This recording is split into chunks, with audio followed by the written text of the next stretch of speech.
Camino de Santiago. How many here have heard of that? If you have not, it is a pilgrimage across Spain to where the remains of St. James the Apostle are. I did this 500-mile walk by myself last September. According to the Pilgrim's Office, there were 50,000 people last year on the path, so I wasn't really alone. This has been going on for over 1,000 years. When I would come up to somebody on the path, the first thing that, after you say, Buen Camino, is the greeting. The first question would always be, why are you doing this? My answer was easy, but my reason was difficult to talk about. You see, I am that mom, the mom you pray you would never be, a mom who has lost her son to suicide. But I am also that mom who found a way to process the grief to find joy again in my life. And that's why I'm here today, to tell you about that in my book, 1,000 Little Memories. I talk about in my book my path through grief. I relate it to mountains, 4 mountains, because I'm a backpacker. I have summited 4 of the 14,000-foot peaks in California, so I know something about mountains.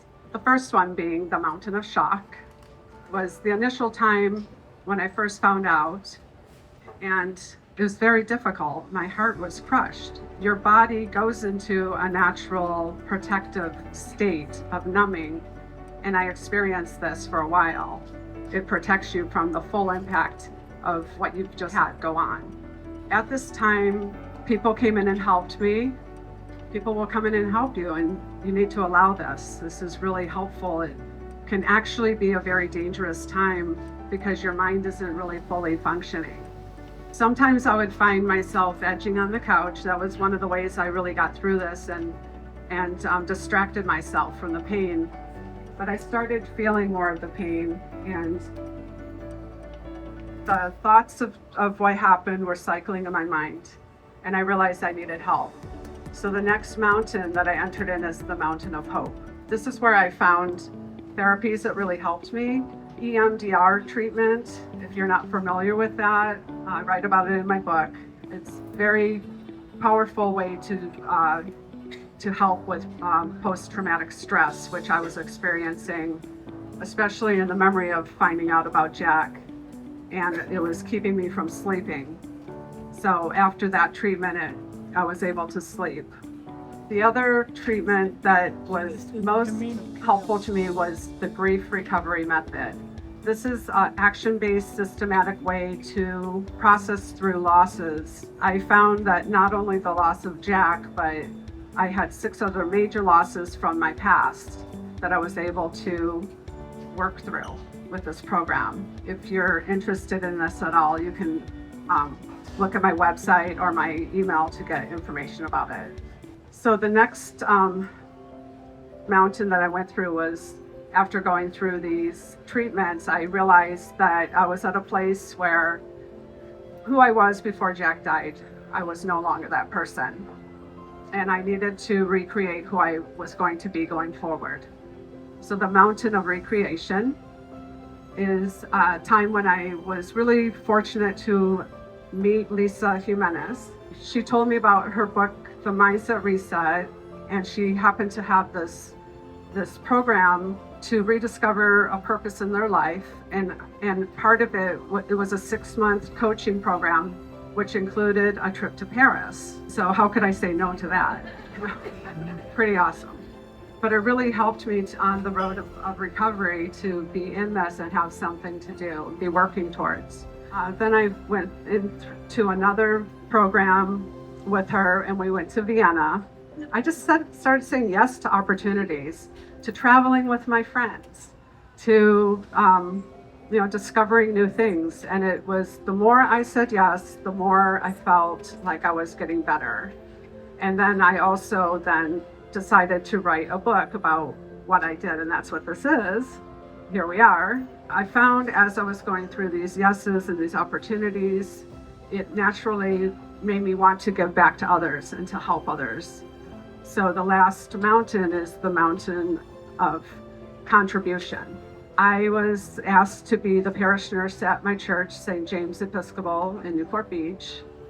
And that gave me the opportunity to really do something I wanted, which was to help the youth in our community with mental health. So I put together 2 different youth mental health fairs at our church. The first one in Orange County.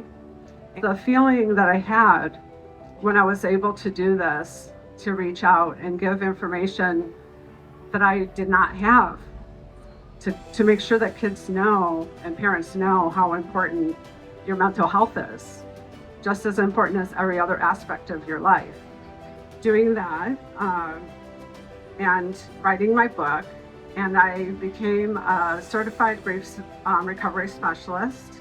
So now I can lead people in the program that I was talking about.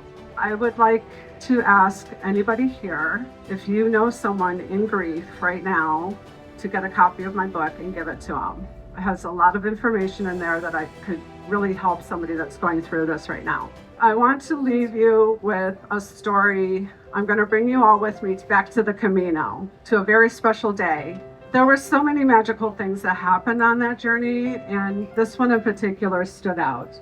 So the very first day of the Camino, I was given a small rock to carry, and it represents your burden. I didn't know that this was a thing. Somebody gave it to me, carried it in my pouch the whole way.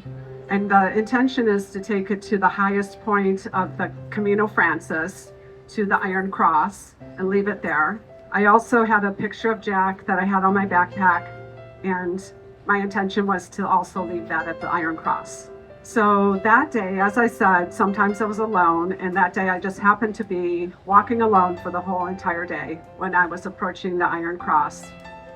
I got there, the day was dreary, the clouds had covered the sky, and I approached it. You can imagine thousands and thousands of little rocks and trinkets that people leave at this site.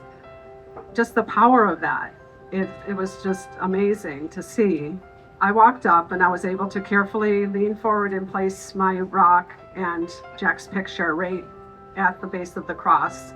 I stepped back, I stepped down, and I closed my eyes, and I was just thinking about all the things that got me to this point and about Jack.